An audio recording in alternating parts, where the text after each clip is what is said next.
We're planning to live in this house. Can you leave? You're just here for the inheritance, aren't you? How could someone be so cruel? Please, can you leave soon? My sister and her husband pressured me to leave the house.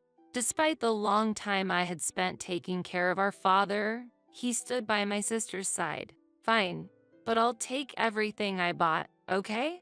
Do as you like. After this conversation, I took back everything I had purchased. Wait, why is all the furniture and appliances in the house gone?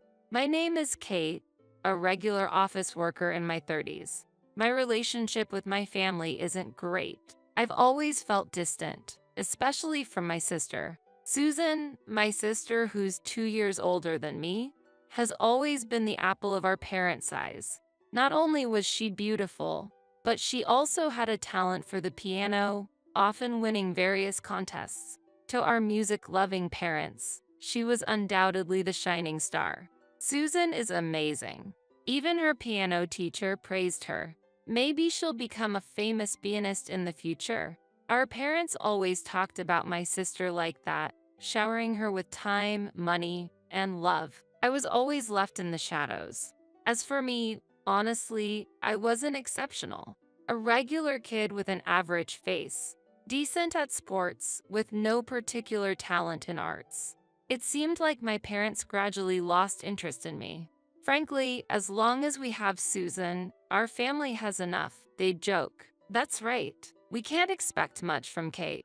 Just don't cause any trouble. Confused by what causing trouble meant, I consulted my elementary school teacher. The teacher advised, study hard and be a good child. That alone should make your parents happy. Hearing that, I committed to learning. I strived to top my class and always be sincere. Throughout my elementary days, I was determined to never be a burden to my parents. Yet, sadly, all my efforts went unnoticed. Their attention was always on Susan. Even when I scored well on tests, they never celebrated with me. At that time, Susan was scouted multiple times on the street and did some child modeling. Conversations at home were almost entirely about her modeling. She is stunning and shines brightly. She has that certain beauty that modern kids have. As a pianist, she'll surely be loved by many. The phrase doting parents fits them perfectly. But to be fair, my sister truly had that potential. I had heard that the entertainment world was tougher than it appeared on TV or magazines. But I believed my sister could handle it, and my parents seemed so proud of her. Whatever she desired, they bought for her, whether it was new clothes or the latest toys. However, in my case, it was different. I was often told, "We can't afford it now," and I got my sister's hand-me-downs. At school, while everyone talked about the latest things, I waited for my sister's leftovers. By the time I got them, they were outdated and I felt left behind in conversations. Fortunately, I wasn't bullied for this. I consider myself lucky in that regard. By middle school, my sister's presence at home was as dominant as ever. She became even more beautiful, her modeling work increased, and she always seemed busy. While her piano competition rankings dipped a bit, she still made a mark. But around this time, she became a bit arrogant. She was often praised for her beauty and talents and seemed to believe she was special. It appeared she thought everything revolved around her, as if the world was in her grasp. After she entered middle school, her behavior towards me became colder. "I hate that we go to the same school. I don't want my friends to know you're my sister," she told me. My sister seemed to be embarrassed to go to the same school as me. She avoided me as if I was an undesirable presence and showed an attitude of not wanting to be involved with me as much as possible. What hurt even more was that it seemed like even our parents understood my sister's feelings. Since Susan said so, don't get too close to her at school. Yes, be careful not to do anything that would stress Susan out. In this way, I was told by my parents to stay away from my sister, which really hurt me. We were in different classes, so we didn't interact much, but being told things like this was very painful. Gradually, I felt like I didn't have a place in this house. Studying was my only escape, so my grades naturally improved. As a result, I always kept my rank at the top of the class. In fact, while my sister was brimming with talent for the piano, she wasn't so good at studying. Still, she managed to get into a private high school through hard work. At that time, our house was in a festive mood. Our parents were smiling more than I'd ever seen before, celebrating my sister's achievement. On the other hand, I also worked hard and was able to advance to the top public high school in our area. I thought I'd put in a lot of effort on my part. Unfortunately, at home, the main topic of conversation was all about the private university my sister was going to attend. Honestly, I was hoping for some words of praise myself, but one way or another, my parents' attention was always on my sister. My educational achievements seemed to be overshadowed. Honestly, I was a bit disappointed because I was waiting for a moment when my efforts would be recognized. But I thought I should make the most of my high school life. So I decided to shake off those feelings and move forward. I was grateful just to attend high school and intended to do my best for myself. Even though I was always in the shadows at home, I took pride in my studies. Nevertheless, my sister liked to tease me. "You're really not girly at all. Aren't you interested in makeup? It's hard to believe we're sisters," my sister would say, half jokingly with a smile. She actually won a beauty contest in college. After that, there was no end to her boasting at home. I guess she looked down on me with that in her heart. Moreover, our parents, riding on my sister's high, kind of belittled me too. "Why don't you try to be a bit more girlish? Just being good at studies doesn't mean much. Glamour is also important, like Susan. I don't want to tell my friends that the sister of a beauty contest winner is so plain. When Susan leaves the house, please stagger your timing." Hearing such words repeatedly, my heart gradually became numb, and I felt less pain. Over time, I began to feel that my sister wasn't that impressive. In high school, she was known as a piano prodigy, but her piano skills seemed to have plateaued, and she seemed to be distancing herself from it. Furthermore, her modeling offers decreased, and eventually, they stopped almost entirely. The expectations our parents had always expressed about her being a beautiful pianist didn't seem to be coming to fruition. Moreover, she seemed to be enjoying college life a bit too much and ended up taking an extra year. Seeing her like this, I felt like she was slowly losing her way. But seeing my sister this way, I felt the need to stay grounded and continue chasing my dreams. I believed that if I kept moving towards my dreams, I would be able to have fulfilling days in the future. The atmosphere in the house wasn't great, but I believed it was important to find what I wanted to do and keep moving forward step by step. Otherwise, I was afraid of being swallowed up by the mood of the house. When I entered college entrance exam season, I naturally aimed for prestigious national and public universities. However, I encountered a small obstacle. One day, when I bravely showed my parents a brochure and said, "I'm aiming for this university," I received an unexpected response. "Wait, university? Why do you want to go to such an expensive place?" said my father. And my mother added, "We want to use that money for Susan. She'll be studying for an extra year in college. So, we can't fund your college education, Kate. If you really want to go, get a scholarship." I was just stunned. I hadn't expected to hear anything like that. It really felt like they only saw my sister. But I was not one to get discouraged easily. In the end, I decided to go to a university where I could receive scholarship support. Of course, it was lower ranked than the university I initially had in mind, but I was very proud that I could start my college life on my own.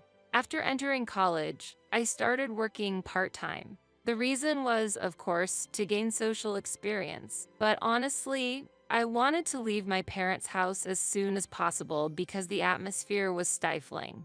At home, my sister and parents always seemed to be in high spirits, while I felt like an outsider. One day, my father suddenly said to me, "Are you planning to live here forever without contributing any money?" I was so surprised that I responded, "What are you talking about?" But he was basically saying he wanted me to start paying rent. I was surprised and immediately replied, "If that's the case, I'll find my own room and start living alone." However, my father did not let me. "Considering the favors you've received so far, it's natural to pay," he said. "Of course, living alone is good, but you should contribute to the household expenses." "Are you serious? With the salary from my student part-time job, that's quite tough." I couldn't help but raise my voice. Meanwhile, my older sister lived luxuriously with the allowance she received from our parents, without having a part-time job. Seeing that made me feel it was unfair. "When I graduate from college, I'll definitely pursue my own path," I resolved in my heart. However, as graduation approached, my parents' stance remained unchanged, and it seemed difficult to start living alone.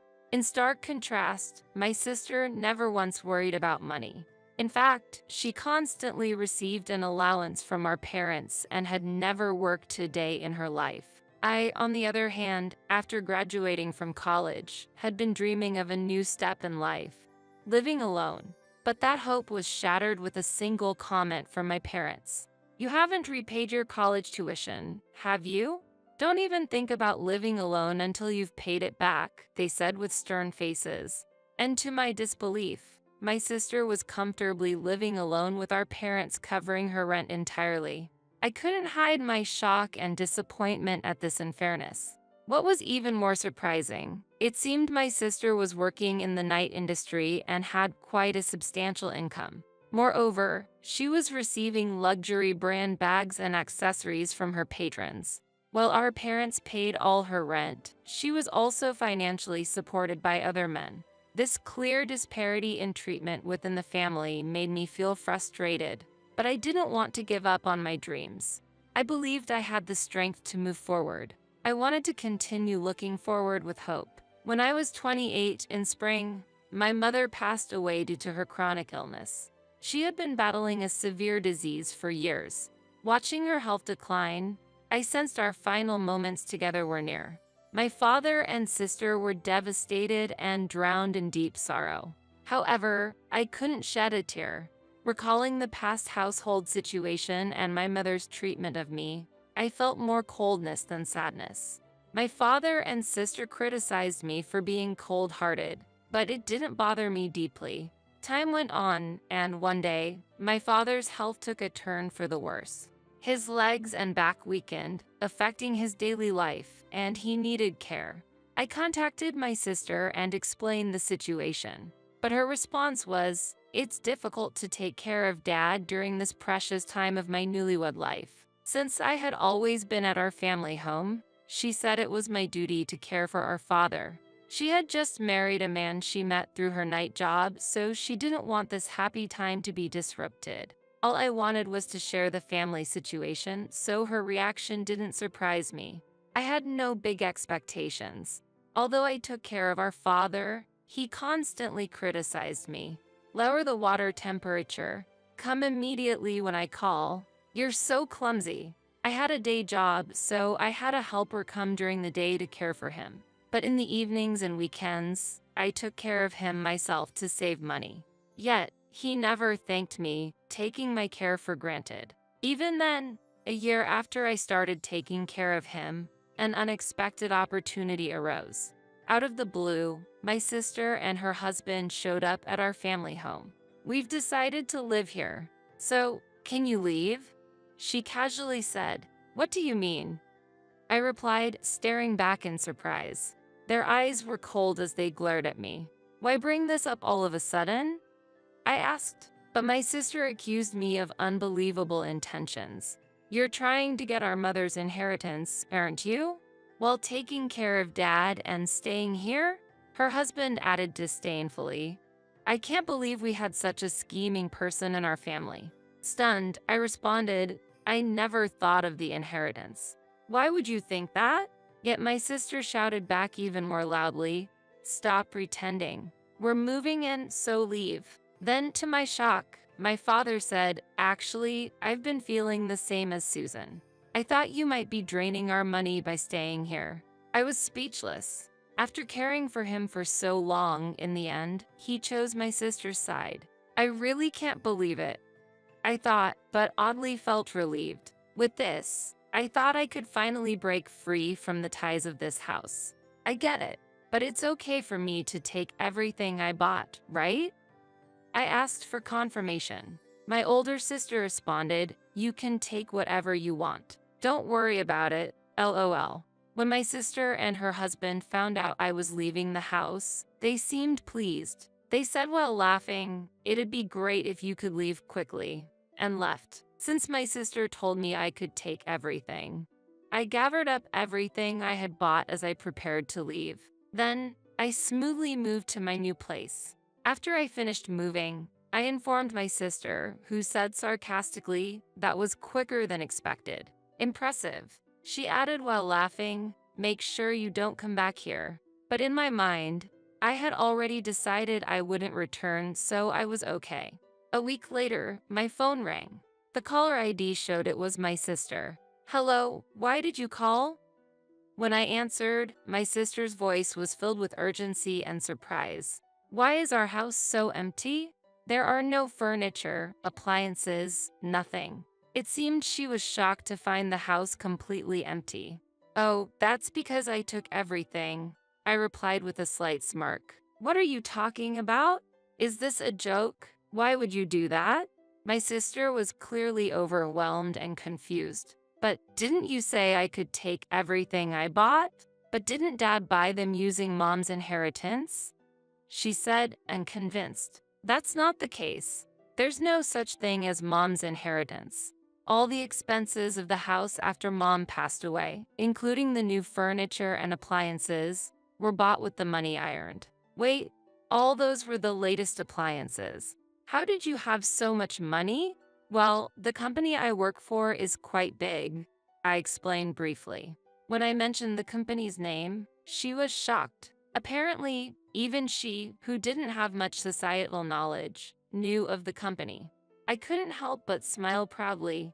"Actually, I became a section manager at 30, so I'm financially stable. I bought all those appliances and the car with my own money." She seemed incredulous. "Wait, even the car at home?" "Yes, that's why I took everything." "What? I never knew that. How can we live without appliances and a car now?" She raised her voice. "That's not my problem. I was kicked out, remember? But your husband is a business owner, right? It shouldn't be too difficult to buy new appliances and a car," I said, a bit sarcastically. She hesitated and said in a low voice, "Actually, my husband's company is in a bit of a tough situation." I understood that the reason she suddenly returned to her family home and kicked me out was probably to cut costs and perhaps get financial assistance from our father. She probably also had her eyes on our mother's supposed inheritance. "Oh, is that so? But living a simple life without a car or appliances might not be too bad," I commented lightly. "Don't say that so easily. Return the appliances." "Why? They're mine," I replied. Please, we won't be able to live without them." She seemed to be on the verge of tears. I had no intention of being at their mercy anymore. "If you're that financially strained, why not sell your favorite branded bags and such?" I teased. "As far as I'm concerned, there's no reason for me to have any further contact with you or Dad, so please don't contact me again." And I hung up. Then I blocked her number. Thankfully, I hadn't shared my new address with her, so she wouldn't be able to visit unexpectedly. Even if she showed up at my workplace, I could call the police. Sometime later, I heard from a relative about my sister and her family. Apparently, they sold our family home and moved into a small apartment. Their living costs turned out to be higher than expected. The atmosphere in the cramped apartment was tense. Moreover, my sister's husband left to distress, leaving just her and our father. Financially strained by our father's care, she returned to her previous night job. Age made it difficult, and rumors said she was constantly teased by her colleagues. Eventually, she caused some troubles, making her unemployable. She must be experiencing hell, taking care of our father and without a job. Honestly, I'm not sure how to feel about their current situation, but it has nothing to do with me. Now, my life is peaceful. My new apartment is comfortable. I spend my days enjoying work and the company of my cat. Now, I'm considering the next steps in life, like dating and marriage. My daughter left me while I was fighting cancer. 2 years after overcoming the illness, she suddenly returned. At that time, it seemed I was no longer around, and she appeared to be interested in inheritance. I am a 56-year-old woman who was diagnosed with colon cancer 7 months ago. Fortunately, it was detected early during a regular checkup, but no one is happy to hear they have a disease, no matter how optimistic the doctors may be. I returned home and told my daughter about it. She was also in a state of deep trauma. My daughter is my only family. Likewise, I am the only one for her. Her father is alive, but has no influence on our lives. I live with my 22-year-old daughter, Tracy. My husband and I divorced amicably 14 years ago. After the love faded, he moved to Atlanta with his girlfriend. I had custody of Tracy, who was 8 years old at the time. Tracy was a difficult child. Our divorce did not benefit her. She felt abandoned by her father and has since refused to contact him. I tried my best to raise her alone, but I couldn't bear her reaction when I talked about my cancer. Her expression was one of enduring pain, clearly hurt. We cried, embraced each other tightly, and reaffirmed our deep affection. We reminisced about the many fun moments we spent together, such as graduation ceremonies and annual vacations and hiking trips. She became my support and vowed to take care of me.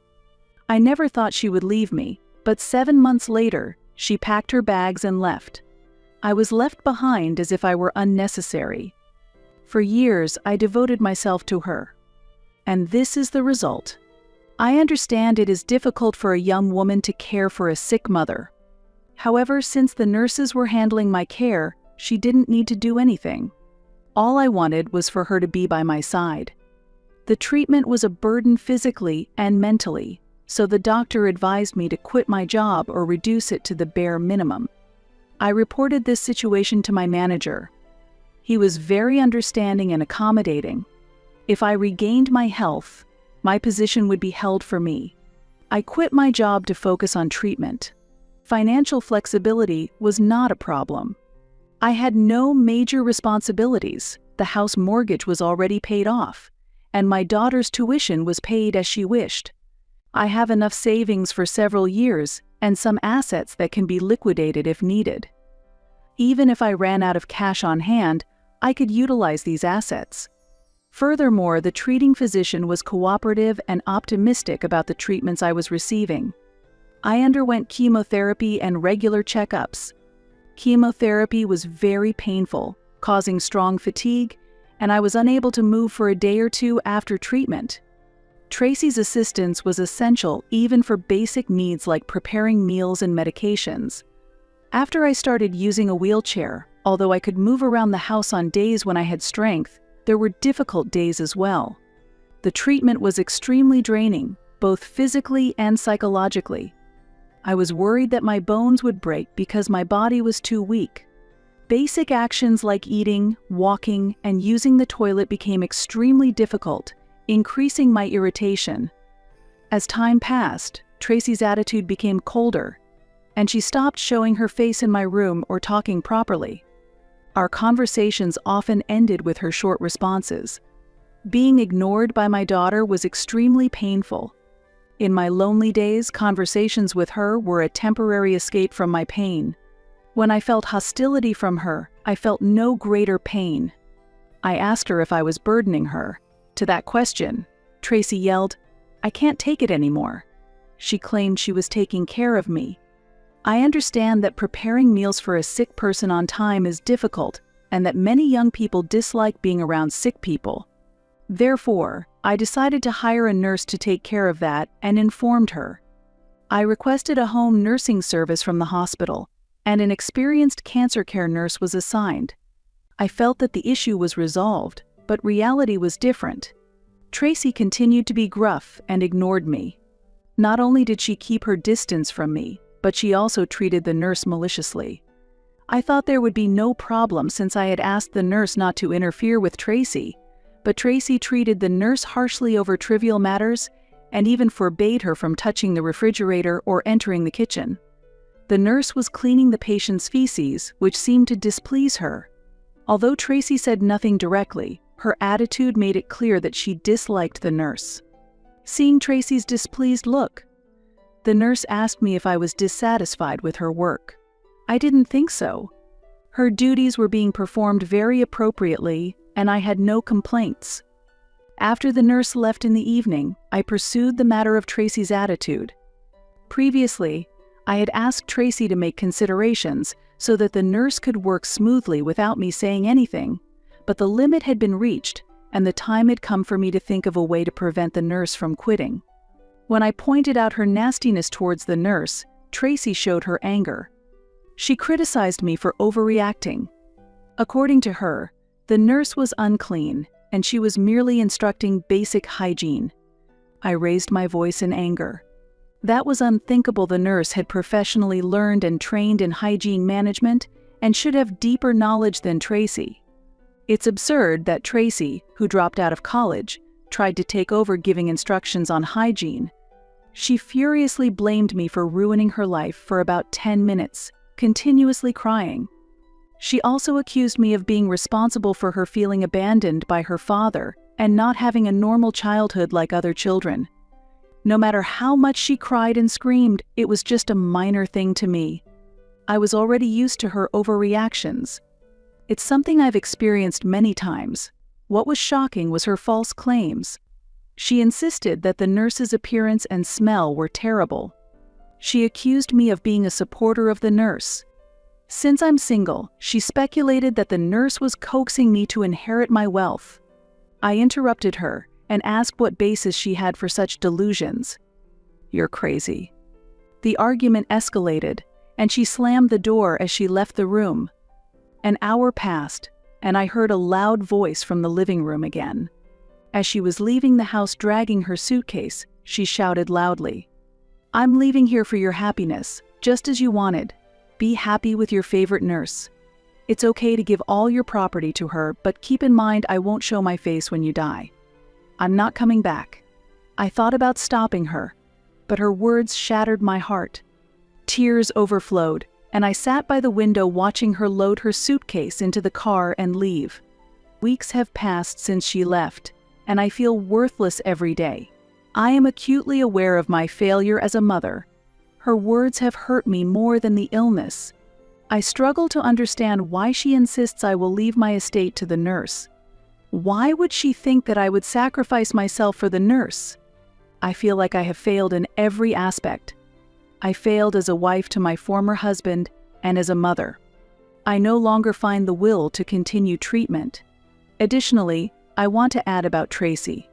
A kind person asked me why my 22-year-old daughter still lived with me and why she went to therapy as a child.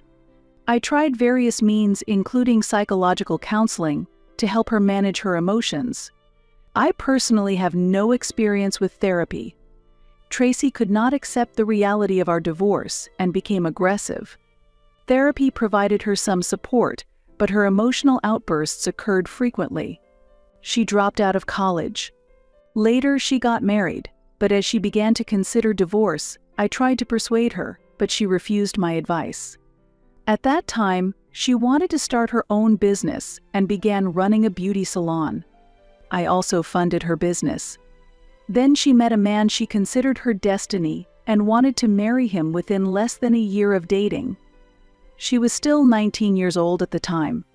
I advised her to take more time and think it over, but she prioritized her own will. However, the marriage did not last even a year, and she returned to me again. Her ex-husband was unemployed and relied on her beauty salon's income. Eventually, they ran out of funds and had to let go of the salon. After that, he quickly left her. She could not receive any compensation. Her ex-husband was bankrupt, and she lost both her income and husband. Ultimately, I had no choice but to welcome her back into my home. How many people realize the fact that my 22-year-old daughter, who lived with me under these circumstances, abandoned me while I was on the brink of life and death. Months later, I completed the final stage of chemotherapy. Then I was diagnosed as completely cured of cancer. I feel immeasurable gratitude to the medical team that provided this perfect treatment. After being abandoned by my daughter, my mental state significantly worsened, making it difficult to focus on cancer treatment, and my symptoms deteriorated. This necessitated a revision of the treatment plan by the doctors. To alleviate mental distress, they offered me counseling. I would not have gotten through it without this. In the first counseling session, I just cried out loud. It was a relief to open up and talk after a long time, indescribable in words. I felt like giving up the fight against cancer and thought it would be better to succumb to the illness, but the doctors sincerely addressed my depression and despair. They recommended that I continue receiving counseling. I rehired a full-time nurse because living alone had become difficult, and to be able to respond immediately to any emergencies. I offered double the salary to the previous nurse and requested her to work again. She was familiar with my medical history and diagnosis, and I wanted to rely on her.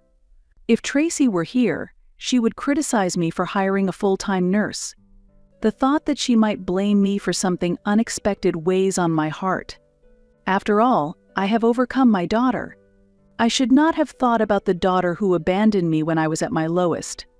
The only ones I should cherish are my doctors and nurses.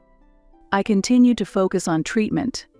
Accompanying the nurse to chemotherapy sessions made me realize that it was mentally and physically easier than when Tracy used to accompany me. She was always irritable, adding on more mental burden to me than the pain of the treatment.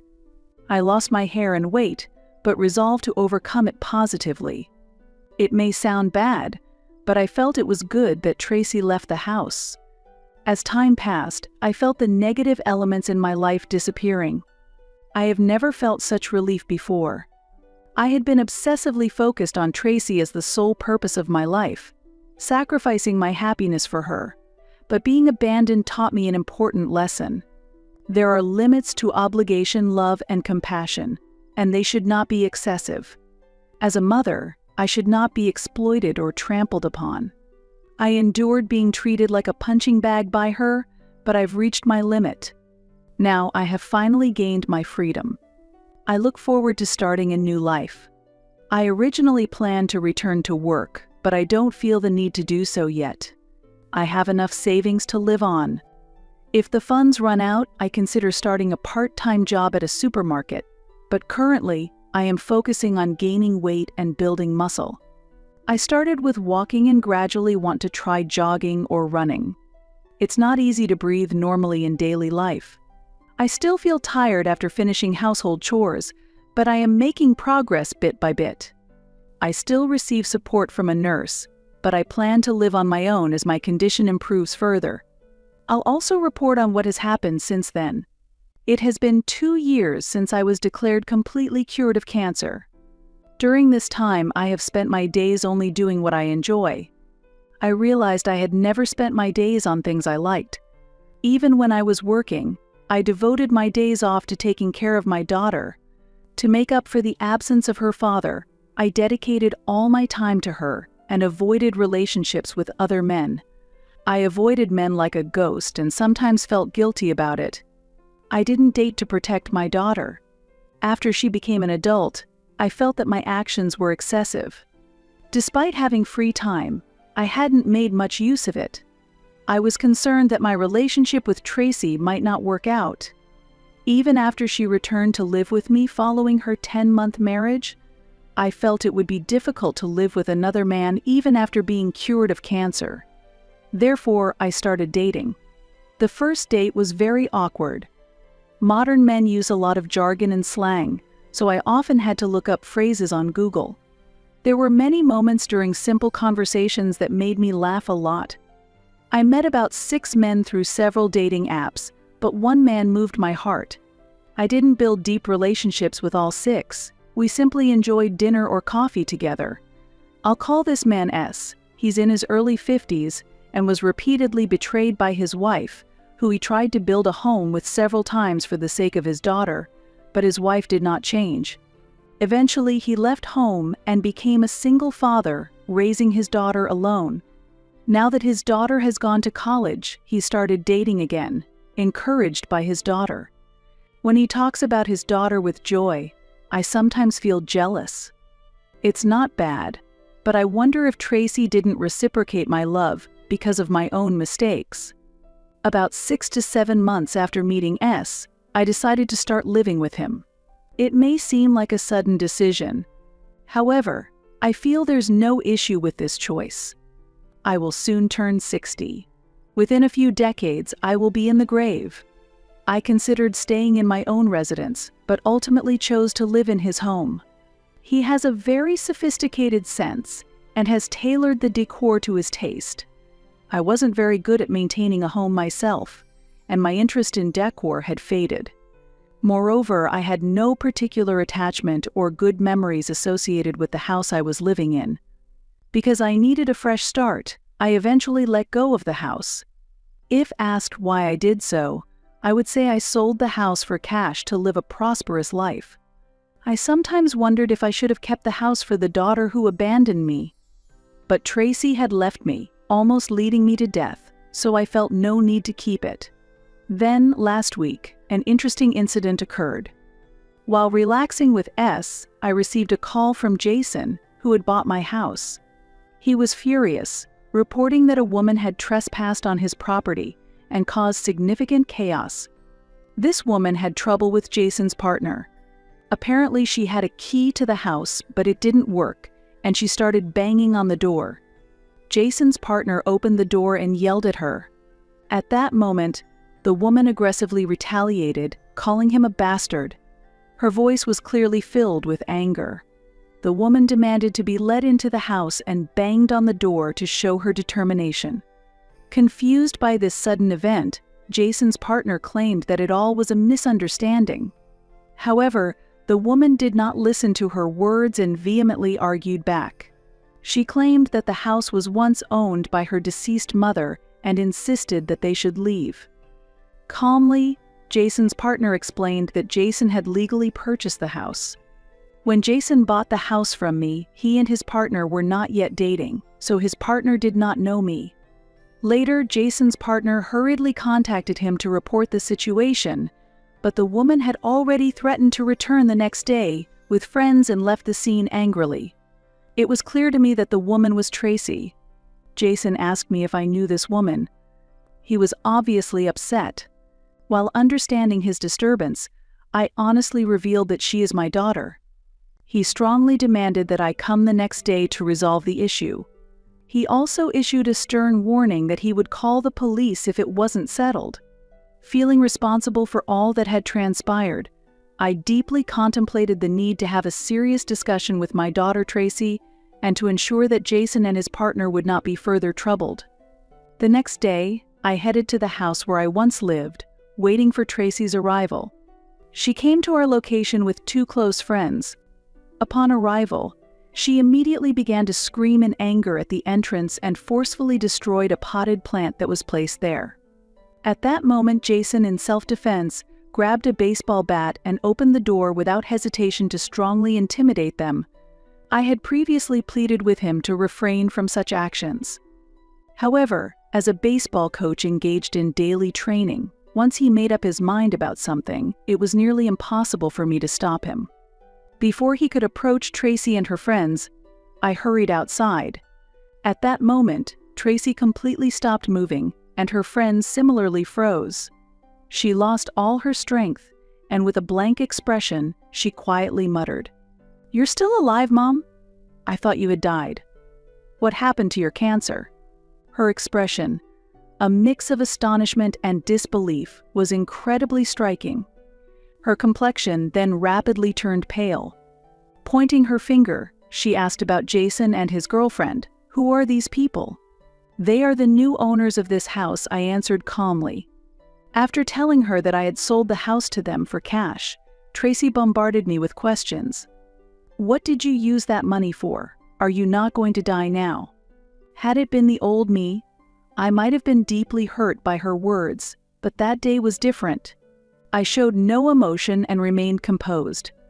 And laughing loudly at her, I said, "Currently, I no longer suffer from cancer. Just to let you know, you will not be able to gain anything from me anymore. I have already quit my job and decided to use all the funds I have for myself. You will be alone from now on. Consider it as if I no longer exist in this world." Tracy stood there crying.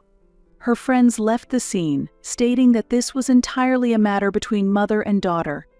I told Jason that if any problems arose in the future, he should obtain a restraining order against Tracy through the police. Tracy chased after me, crying and pleading, "Mom, please don't do this. I am your daughter, the only family you have. Please don't leave me." With a cold smile, I said to her, "Just as I am leaving you now, you should also let me go." With that, I got into my car and quietly drove away. Normally, one might expect to be engulfed in regret or sadness in such a situation, but that day, I felt light-hearted, with a deep sense of satisfaction and liberation. I am confident that my decision was not wrong. As a parent, I now clearly understand that I should have let her go much earlier. I sincerely hope that the confusion I experienced will not befall anyone else.